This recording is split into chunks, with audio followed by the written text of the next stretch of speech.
What do you know about the origin and roots of the Igbos from Israel? Answer. I must begin with the history of the other tripod nationalities that makes up Nigeria. First, the history of the Yorubas could be traced to the great king Oduduwa. Oduduwa was the founder of Ile-Ife, who begot the entire Yoruba nation. The Oni of Ife sits on that throne till date. The second in this order is the Fulani of Nigeria, known as the warriors and shepherds. The Fulani could trace their ancestry to a man known as Shehu Usman Danfodio. Danfodio has 7 sons who begot the 7 core northern states. The Igbos must listen carefully in order for us to trace our ancestry from where it comes. In the words of Marcus Garvey, a famous philosopher, he said that any man without the knowledge of his history and roots is like a tree without the necessary taproot. And so it is that the origin and roots of the Igbos could be traced to Israel, home of Jacob.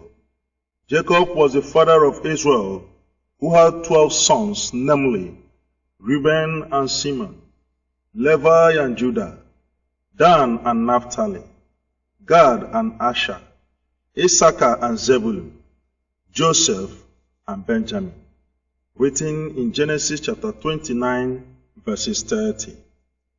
The 12 sons of Jacob later became the forebearers of the 12 tribes of Israel. Gad in this order was the 7th son of Jacob, who has 7 sons, namely Ziphon and Hagi, Shuni and Isbon, Eri, Arodi, and Areh. Go to Genesis chapter 46, verses 16. Eri, together with his 2 younger brothers, Arodi and Aleri, later became the 3 ancestors of the Igbos. Another question, sir. Can you explain why the 3 ancestors of the Igbos migrated to this place known as Eastern Nigeria, and in what year? Yes, I can explain. Sometime in the Middle Eastern countries, famine struck for about 7 years, and the surrounding neighboring countries were forced by hunger to sojourn in Egypt.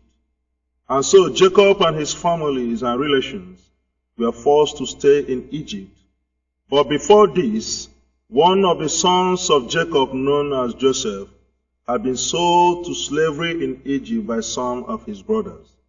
Joseph later rose to be the governor general of Egypt under a certain king known as Pharaoh. Jacob and his sons and relations who traveled to Egypt were about 70 in number.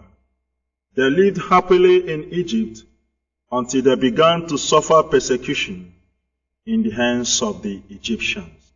Later, Eri, the 5th son of Gad, foresaw the persecution and wickedness of the Egyptians on the Israel. He decided to live in time. He thought that a time is coming when the Israelis in Egypt will be taken as slaves. And so, Eri left with his brother Arode and Aleri, together with his half-brother who later begot the sons and people known today as the Ijaw nation. A lot of people from the tribes of the Edomites also followed in this journey. The Edomites that followed Eri today later begot the present Edo people of Nigeria. They made their journey through Ethiopia and Sudan and landed in Aguleri around the year 1305 BC. Aguleri is the first ancestral home of the Igbos. Another question, sir. What are the evidences that Eri and his companions first settled in Aguleri, the first ancestral home of the Igbos? The evidences that Eri and his brothers settled in Aguleri are many. There is a house in Aguleri today built by Eri known as Obugad. That house today is a temple and the house of Eri himself. It is still located in Aguleri, known purely today as a tourist center. There is also a Trinity tree at the burial place of Eri. These trees are 3, but strongly united by a single taproot. You can see them in Aguleri till date. Eri was a religious man, very strong and resourceful. He lived with his brothers so closely until they developed one culture and language identity for his descendants to come.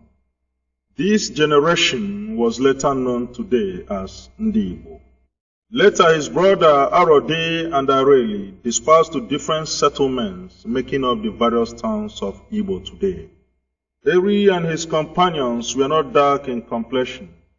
It is because of the hot climate here that changed their color to the present dark brown. Another question, sir.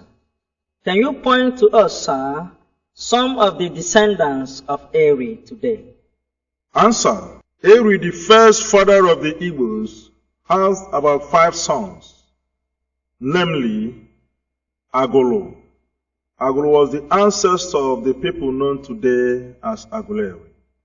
The second son of Eri he named Ata. His descendants could be seen in the present Ata kingdoms of Igala in Kogi State. The third he named Oba, while the fourth he named Hebrew, in remembrance of his origin from Hebrew. The last of his sons, known as Menri, who begot the present Nri kingdom. The Igbos came to be known from the word Hebrew, the name of the first son of Eri. Eri loved his first son so dear that the name Igbo today came from the corruption of the word Hebrew, which is the name of the first son of Eri. The first son of Eri was very fiery and highly spiritual, that he was the greatest in the love of roots and herbs, which he uses for spiritual and magical purposes. His descendants today include Igbo Etiti, Igbo Adagbe, Igbo Eze, etc., what you can know today commonly as the Nsukka people of Nigeria. They fell into the states of Anambra and Enugu under state creation. Till date, the people of Nsukka are hugely feared because of their knowledge of roots and herbs for religious and spiritual purposes. Other descendants of Eri in the present Igbos include Nsukka, Enugu, Oka, Onisha and Nnewi, Ila, Abo, Wale, Ogwashuku, Ibuzo, Asaba, Eziago, Neni, Adazi, Oko, Oreri, Nri, Mpo, Okija, Nando, Nnokwa, Achara. They later made up what you know in the Anambra state of old up to Delta, Kogi, and Enugu. It should be of note that some people of Ibagwa of Nsukka may have had their way through where you know today as Nkano, especially in Nike. That is the reason today the Nkano people sees the Nike as the eldest, known as Ndiji. Till date, in every gathering of the Nkano people, the tradition of kola breaking must be presented to a Nike man. Another question, sir. How old was Eri when he died? And how do the Igbos remember Eri till date? Eri, the first ancestor of the Igbos, died at the age of 140 years. He was buried at Obugad in Aguleri. Obugad could be located till date, that it serves as a tourist place for the Israelites.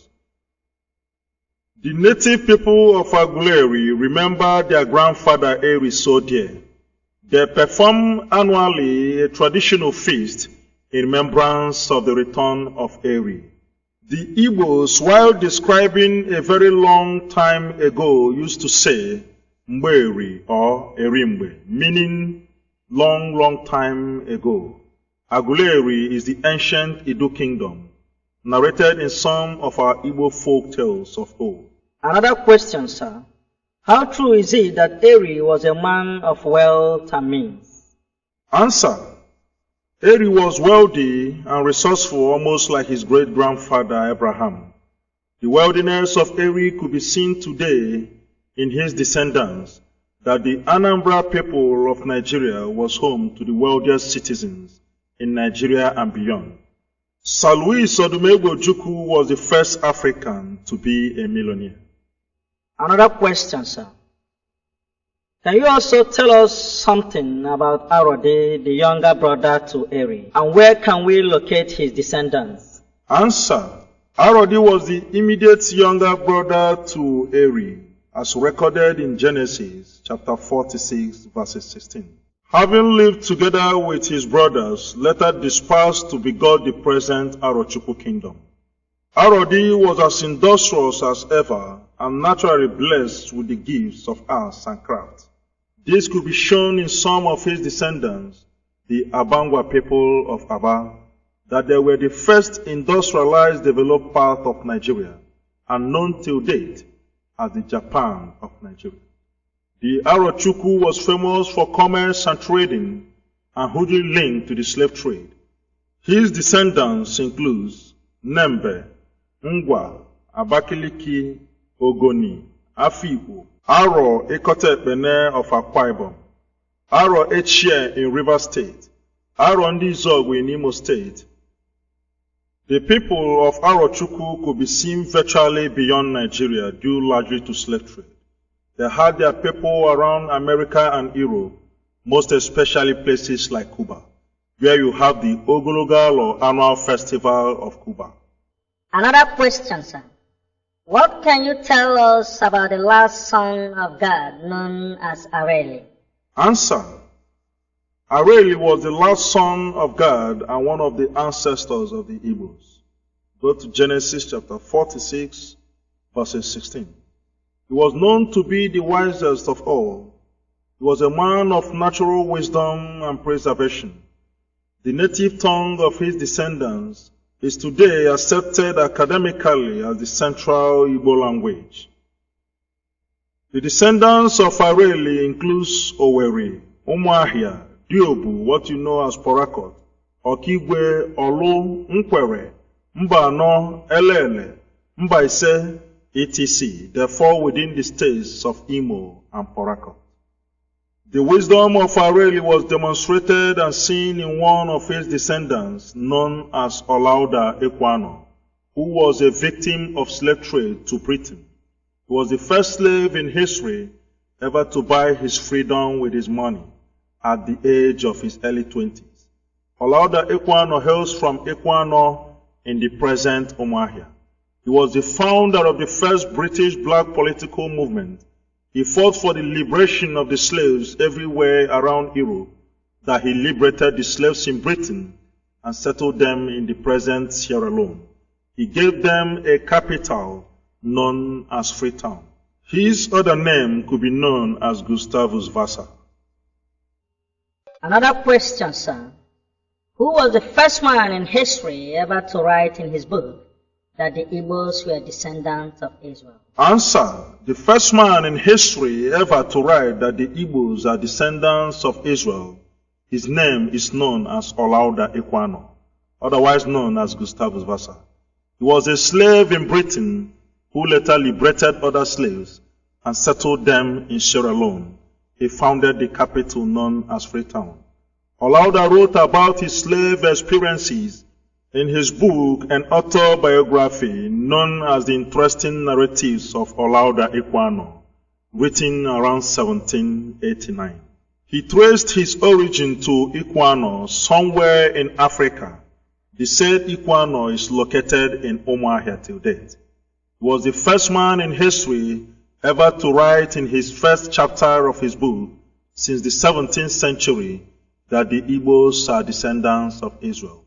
Gustavus Vassa, otherwise known as Olauda Ekwano, was sold at the age of 11 years, and he was the first slave in Britain ever to buy his freedom with his money at a cost of 40 pounds. Another question. What form of leadership system do the Igbos practice in the olden days? Answer. Just like the Israel of old, they were ruled by elders and priests. They have no king in the olden days until God appointed Saul, who was the first king over Israel prior to David. And so it is that in the olden days, the Igbos were ruled by elders and priests and council of the people.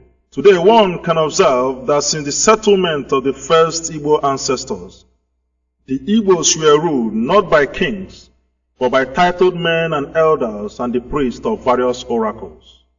Remember, the oracle in the olden days is a means the Igbos used to pray and consult the Almighty God, known as Chukwu Okuko Obiama. This could be observed in things fall apart. The Israelites too, in this vein, were also formerly ruled by elders and the prophets.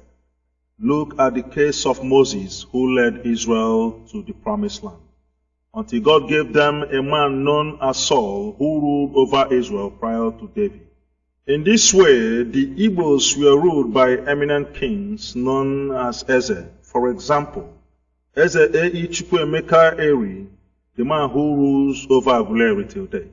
Eze Obidiegwu Onyaso, the man who rules over Nri. Obi of Onisha, Ata of Igala, Jajar of Opobo, Eze Oyamaneke of Udi, Eze Wiboko of Afikpo, Chief Joseph Wobodo, who ruled over the towns of Akbugo and their younger brother community, Abani, located in Nkanu today. It should be noted here that Eze Oyamaneke of Udi was the famous absolute king who ruled over Wawa kingdoms up to Afikpo and Abakaliki. He founded the Wawa capital, otherwise known as Enugu, and the mines in Udi was named after him. One of his sons, known as Justice Dadi Charles Oyama, later became the first Nigerian to be appointed a judge in the International Court of Justice, Netherlands. The next question. What little knowledge can you dish out to us about King Jaja of Opobo? Answer. King Jaja of Opobo was a slave boy from Amibo in the present Imo State.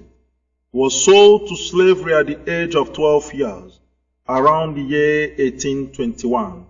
He died in 1891. He was the founder of Opobo Kingdom and the first African to export palm oil to Liverpool, England. His native village was Umuduroha in Amaibo. He fought against the colonial rule and thus was killed in the process in the year 1891. Another question, sir. How peaceful was our native society, the Igbos, prior to the arrival of the European powers around the 14th to the 19th century? And how were we affected adversely by the slave trade? Answer. The Igbos existed peacefully until the coming of the Europeans around the 16th to the 19th century. The Europeans changed the course of everything, ranging from politics to slavery to a new religion.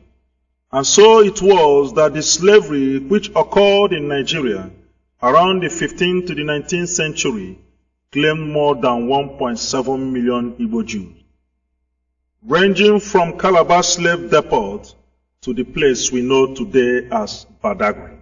Slaves from many tribes in Nigeria were sold to the waiting hands of the Portuguese slave merchants, who export them to Europe and America.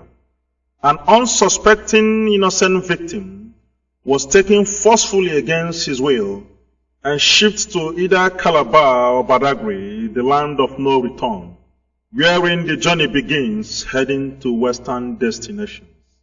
The slaves of Igbo origin were the hottest in demand anywhere in Nigeria, especially Calabar and Badagry, that the Europeans have to ascertain the nativity of his would-be victim with a question to the local merchants, Oyibo, Oyibo, meaning, is he, she, a slave of Igbo origin?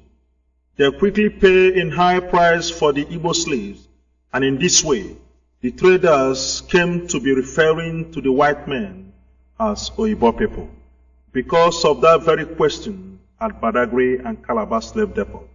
All over Africa, the white men came to be known today as Oyibo, while the Igbos called them Ndi Oyibo. Another question, sir. Can you point to one or two families or nations in the world where the Igbos were sold as slaves? Answer. The Igbos were virtually sold to all the nations of Europe and America as slaves because of their brilliance and strength. This high crave and demand for slaves of Igbo origin might have been how the grandfathers of Martin Luther Jr., Michael Jackson and Winfrey Oprah were sold to America as slaves. Also, the people of Haiti, home to Wyclef Jean, could also trace their roots through the slave trade to the Igbo extraction. They had the same culture and tradition with the Igbos that they attend to their visitors first with kola nut and prayers, just like the Igbos do till date. The woman you know in America as Oprah Winfrey is the richest black woman on earth, believed to have hailed from Liberia. Remember, Liberians were made up of hugely slaves deported from America into a place known as Liberated Area, otherwise called Liberia today. The name Oprah, as pronounced by Americans today after the woman known as Winfrey Oprah, is also a name among the Igbos pronounced Opara or Opara, meaning the first son of a family. Remember, Winfrey Oprah is the world's richest black woman. There was a time in history when the slaves of Igbo origin in America gathered to drown themselves in a sea known today as Igbo Landing in America. Another question, sir. How has the coming of European powers affected Nigeria as a nation? Answer. The coming to Nigeria of the Portuguese slave masters has altered a lot of things for our dear country Nigeria. For example, Nigeria's largest city known as Lagos was formerly called as Eko, but was named Lagos in the year 1472 by Ruiz de Sequeira, a Portuguese slave merchant. Lagos is also the name of the oldest slave city in the world, known as Lagos City of Portugal, which have existed more than 2,000 years. Our own Lagos was adopted by the British colonial government in the year 1914 as our capital city, marking the amalgamation of Nigeria. Lagos, otherwise known as Center of Excellence, has since existed as the capital of Nigeria until 1991, when our loving and able President, General Ibrahim Badamasi Babangida, moved the capital from Lagos to Abuja. The colonial powers ushered in a new government with all intent and purposes to exploit Africa. Remember, the Europeans divided Africans among themselves in the Berlin Conference of 1885. In this conference, West Africa as a whole was handed over and given to Britain as our own share and property in the world. Our dear country Nigeria falls under this piece of cake for British exploit till date. This attitude gave birth to what you know as colonialization. Another question. Who was the lady that gave the name Nigeria, and what did she have in mind when she pronounced Nigeria to his boyfriend, Lord Lugard? Answer. The name Nigeria was believed to have been named to her by the girlfriend of Lord Lugard, known as Flora Shaw. The Nigerian people till date erroneously holds the belief that the name was gotten from the Niger River, but it is false. Actually, nigger as a word was used by Flora Shaw upon her visit to Lord Lugard, the Governor General of Nigeria.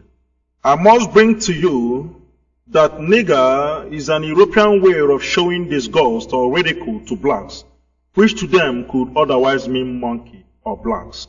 And so it was that around 1960 to 1963, our eminent fathers, such as Dr. Nnamdi Azikiwe, Obafemi Awolowo, Tafa Balewa, and a host of others, stood their ground and fought for the independence of our dear country, Nigeria.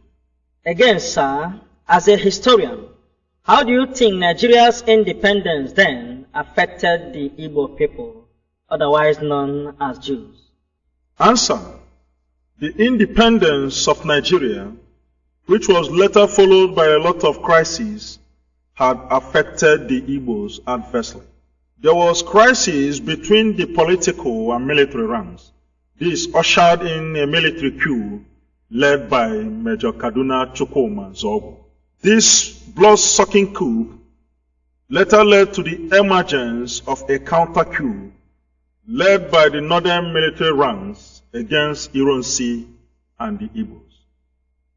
Gowon later emerged as the nation's new military leader, and under his own clear eyes there was pogrom against the Igbos, which cost more than 45,000 lives. This ill-fated crisis led to a revolt and misunderstanding between the then federal government leader Gowon and the leader of the eastern region known as Odumegwu, and so the war ensued. The Nigerian Civil War, otherwise known as the Biafran War, led to the loss of life of the Igbos in a number of 2, if not 3 million Igbos, mostly women and children who died from starvation and hunger. I must say that the defeat of the Biafrans is an European way of total defeat against the Africans. This could be seen in the publication of a British journalist by name Richard West, who once said, after looking at the Biafran spirit of the war, that the defeat of the Biafrans is inevitably the defeat to the Africans' independence by the Europeans.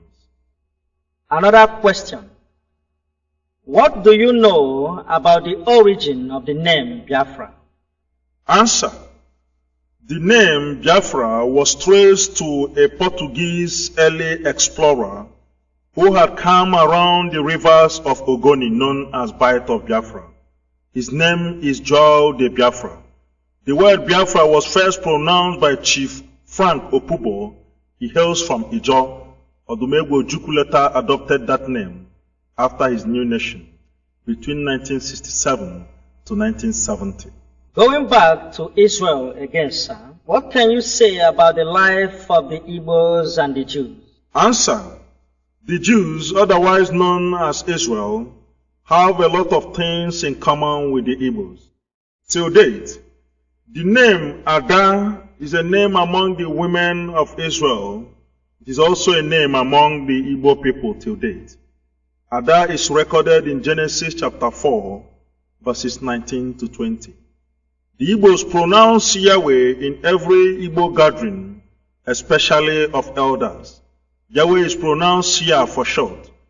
Remember, Yahweh is the name to Jewish God who led the Israel out of Egypt to the promised land. Other examples, if I may say, is the discovery of the star symbol of David by archaeologists in the town of Ibuku. Of course, you know that the star symbol represents Israel. That discovery in Ibuku was later used by the government of Britain upon our penny coins used in 1952. You can also see the royal star symbol of David embedded in every object owned by the Israel, such as the Mercedes-Benz car, which was originally manufactured in Western Germany. Till date, the symbol of the star symbol of David is enclosed in every face of the Mercedes. The Igbos and the Jews have the same culture of carrying home their dead ones, recorded in Genesis chapter 49, verses 29 to 50, even in our Exodus chapter 13. For a careful look about the understanding of the nation of Israel to the Igbos could be seen in one of the publications of a leading newspaper in Israel called Haaretz Magazine, when on 12th October 2005, it declared that the Igbos are Israel through God. An Israeli ambassador to Nigeria has confirmed this. His name, known as Noah Kaz, he said that I am sure the Igbos are descendants of Jews. This report could be seen in our Daily Sun newspaper of March 28, 2004. The early missionaries are aware that the Igbos are descendants of Israel, but they were under strict warning to keep the secret by their leaders from Europe, for fear of losing the Igbos to Judaism, the religion of their forefathers Israel. The second to the last question, sir. As an oracle of history, sir, can you remember the native currency used by the ancient Igbos of old for commerce and trade, and what history can you attach to it? Yes, I can remember. The native money used by the Igbos of old was known as Ego Ayoro, or what you can know as cowries. Cowries, otherwise known as Ego Ayoro, was gotten in quantity in a community known as Okpogo. Okpogo is a community located in the present Eziagu. Later, all over Igbos, cowries known as Egayoro later came to be known as Okpogo till date, after Okpogo community in Eziagu. The last question, sir. Do you think that apart from the slavery of Africans to Europe, that there are no such thing as slavery today? Answer. Apart from the slavery of Africans to Europe of old, I also think that today slavery has just begun. What we have today is official and political slavery within the continent of Africa. All over Africa, if I may say, there is official and political corruption. This could be seen among our leaders. In our own case, the Nigerians, we see the failure of every system, ranging from our educational system to the failure or inadequacy of power. Even our hospitals, a lot of things to be mentioned. Only the privileged few in Nigeria are rich because they soiled their hands in the wealth of many. Sanusi Lamido Sanusi, the governor of Nigeria's Apex Bank, once said that Nigeria loses more than 25% of her annual budget as the cost of the running of our legislative chambers. What then is left for the poor? There is monumental and heavy looting of the resources of the people, ranging from the local government system up to the federal. The poor are only left to perish and languish. And this has given cause to what you know today as violence and robbery. The failure of Nigerian government to recognize the importance of education in northern Nigeria may have given rise to terrorism of our youth, what you know today as Boko Haram. Why not give us a better education instead of going to Ghana for our universities, even in Europe? Why not give us electricity so that we can develop our industries? Why not give us healthcare system so that our people will stop? Why not give us agriculture and infrastructure so that there will be a better life for our people? Unless the government of Nigeria wakes up to its true meaning and leadership.